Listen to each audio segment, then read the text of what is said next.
I say one of the greatest strokes of luck in my life is that Quentin Crisp became a part of it. I knew him from, I guess, 1982 through his death in 1999. So that was 17 years. And I worked with him as his agent, and I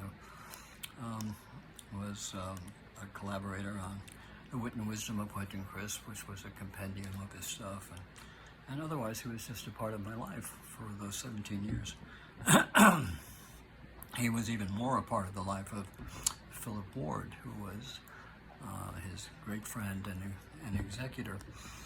And Philip is also the founder and the editor of Crisperanto.org, which is an online platform, really, for pieces about Quentin. And I was kindly invited to write a number of them. And as it is now June, and as Quentin Crisp has sort of come back to my consciousness for some reason, I don't know exactly why. I mean, he's never not there in a way, but I was just curious about what I had written and if there was anything that maybe I wanted to repeat from it, and I think there is. One of the pieces I wrote is called All You Have to Wear, Quentin Crisp's Legacy. And I don't know why it feels like the right time to read it out loud, but I'm going to do it. And hopefully it'll be a nice thing to listen to or something, or consider. Anyway, All You Have to Wear, Quentin Crisp's Legacy.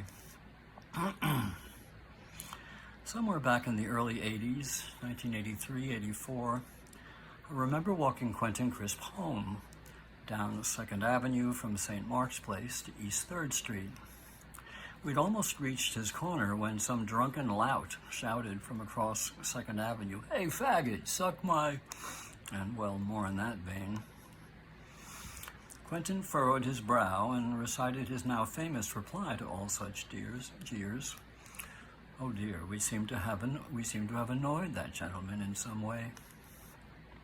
At the time, this seemed to me just one more rote response, one more Crispism you could reliably expect from Quentin under certain predictable circumstances or conditions, akin to his invariable response, "Oh, I've gone on living in spite of everything," to the small talk query, "How are you?" As much as Quentin Crisp very genuinely believed that in America everyone who isn't hitting you over the head is your friend, he did, even in his beloved Manhattan, have to deal with various unpalatable people hitting him over the head. He never complained about this, or rather he never spoke of it to anyone he didn't think might be able in some way to shield him from these occasional unfortunate encounters. In the early 80s, Quentin was stalked by at least 2 disturbed young women at disparate times, each of whom would wait for him to emerge from his rooming house and in various ways harass him, yell, plead, shove notes into his hand, threaten to hurt him, or call him at all hours of night and day.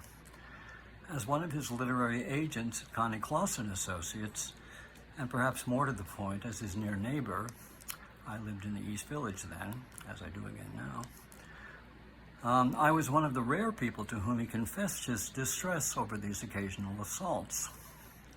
I suppose he knew I might, walking him home from various dog and pony promotional parties, lunches, doctor's appointments, etc., at least act as occasional bodyguard. At these times, anyway, there would be less likelihood of being actually physically bludgeoned by one of these screaming harridans. But mainly he just waited for the crazed women to tire of inflicting their unwelcome attentions while he behaved, as he also always said he tried to behave on his birthday, for example, as if nothing unpleasant had happened. This laissez-faire stance served him well enough. And crazy people do tend to burn themselves out over time, as Quentin knew from his own vast experience of having known so many of them. I recount all this now Not to paint a depressing picture of Quentin's life in New York. Fortunately, these unpalatable people were very much the minority in his largely very happy life here.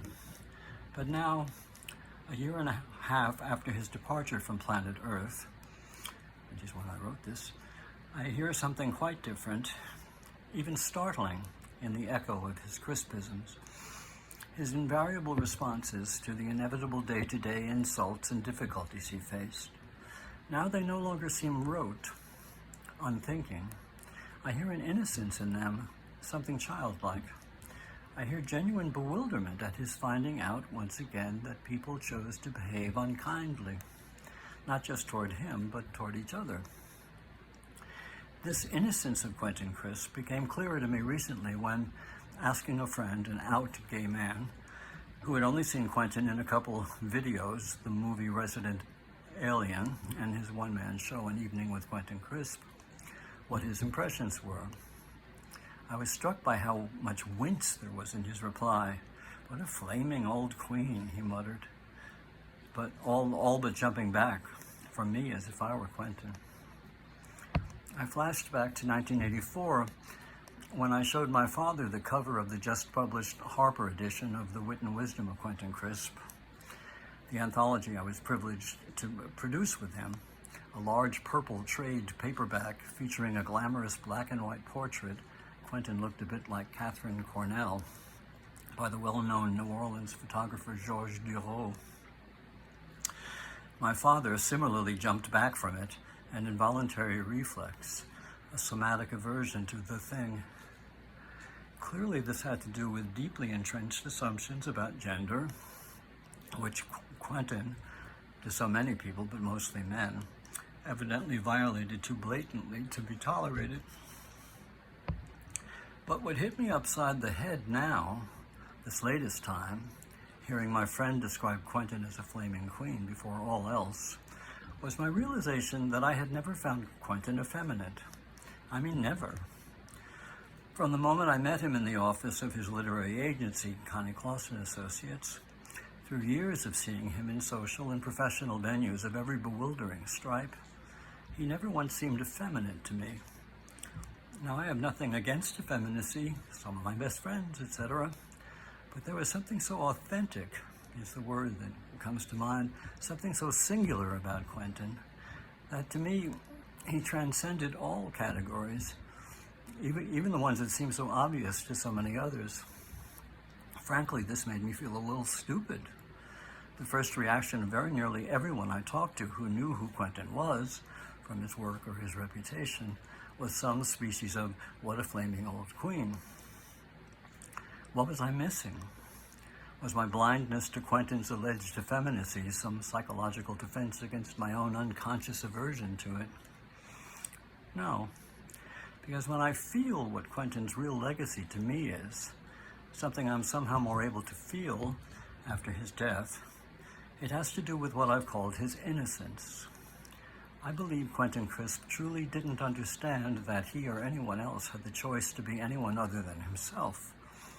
There was genuine bewilderment in him about other people who seemed to believe that they did have this choice. For one thing,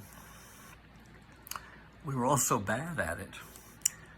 How many of his quips had to do with pig farmers wanting to be ballerinas or leathermen who, despite holding their biker helmets under their arms, came by bus. Quentin didn't understand why anyone thought he or she could cover up his or her selfness, soul, idiosyncratic reality. It was the most obvious thing in the world to him, who we really were. It struck him as the height of folly to believe we could hide our own true flames of self. Anyway, why, since they were the only currency we had to barter with, would we want to? Being with him, as I had the privilege of doing over a good many years, had had an instantaneous domino effect on me. I got his idiosyncrasy, his uniqueness, his Quentinness. The experience of being with him, for some reason, freed me from having to see him as any sort of category, queen, old man, British, etc. I do not take credit for this ability. It was and is an automatic response. once again, to having been with the man, a kind of spontaneous reaction to him. He is so completely himself, maybe I can be who I am. He was Quentin, preeminently. He was not a sad, lonely old queen, or a latter-day version of Oscar Wilde, or anyone's sweet elderly maiden aunt. He was what he said and how he behaved. You didn't know Quentin, I believe, if you didn't know him in the moment. And it was and is in the moment that he beckoned us also to live. He did this because he knew that was the only experience of freedom we were likely to know. He'd found freedom this way. He wanted us to find it too. This is the freedom he bestows on me now. I am taught by his example to mistrust categories. At best, they give you a kind of blunt initial ability to sort things out. Yellow goes here, blue goes there, round here, square there. But the real truth about anything, or anyone, requires a very different and very much closer attention and encounter. How do we prepare for this encounter? Couldn't be more simple in his words. All you have to wear are your wonderful, wonderful selves. Well, there you have me, Quentin, and a June night.